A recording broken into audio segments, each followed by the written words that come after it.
కాంగ్రెస్ వాళ్ళు మిమ్మల్ని 2 ఏళ్ళు ఇబ్బంది పెడతారు. ముందే చెప్తున్నాను నేను. అలంపూర్ ఐజా వాళ్ళు కౌన్సిలర్లు మీరు గుర్తుపెట్టుకోండి, 2 ఏళ్ళు ఇబ్బంది ఉంటుంది. కానీ సినిమాల్లో కదా లాస్ట్ హీరో వచ్చినట్టు మళ్ళీ కేసీఆర్ గారు 2 ఏళ్లలో వచ్చేస్తాడు. లేక 3 ఏళ్ళు మళ్ళీ మీరు లాస్ట్ టర్మ్ మాత్రం, last part of your term అంటే చివరి దశ 3 ఏళ్ళు మాత్రం బాగుంటుంది. ఇంటర్వెల్కి ముందంతా వాళ్ళు, ఇంటర్వెల్ తర్వాత మనం, ఇంటర్వెల్ తర్వాత అంతా మళ్ళీ మన స్టోరీ స్టార్ట్ అవుతుంది. ఇంటర్వెల్ దాకా ఏముంటాయి, కష్టాలు ఉంటాయి కదా, అవి కొన్ని ఉంటాయి. ఇంకా మీకు ఫోన్లు వస్తాయి, ఇంకా అవును వచ్చేయండి మీరు వచ్చేయండి కాంగ్రెస్లోకి, ఏం చేస్తారు మీరు ఆడుండి, అభివృద్ధి చేస్తాం, గడిది గుడ్డు చేస్తామని చెప్తారు. అభివృద్ధి లేదు, ఏమీ లేదు. వాళ్ళు దోచుకోవడానికి పుట్టినారు. చూస్తున్నారు కదా మీ సంపత్ కుమార్ గారు ఎంత గొప్పోడంటే,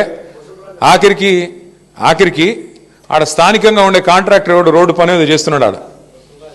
ఆయన పోయి కాంట్రాక్టర్ అధికార పార్టీ నాయకుడి మీద, all India Congress committee secretary మీద ఆయన పోయి కంప్లైంట్ ఇచ్చినాడు, పోలీస్ కంప్లైంట్.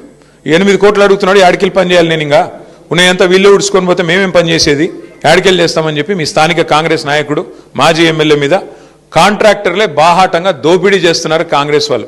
మరి మాజీ ఎమ్మెల్యేనే ఇంత దోసుకుంటుంటే ఇంకా రేవంత్ రెడ్డి గారు ఎంత దోసుకుంటుండాలో మీకు తెలుసు.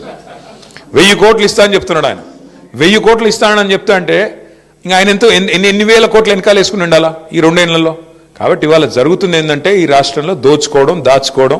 కాంగ్రెస్ పార్టీ బ్రహ్మాండంగా అదే పనిలో ఉంది. ప్రజలకు కూడా అన్ని బోధపడ్డాయి. ఇవాళ ప్రజలకు కూడా అన్ని అర్థమైనాయి. ఇంకా కాంగ్రెస్తోనే న్యాయం జరగదు, కాంగ్రెస్ మోసం చేస్తుంది.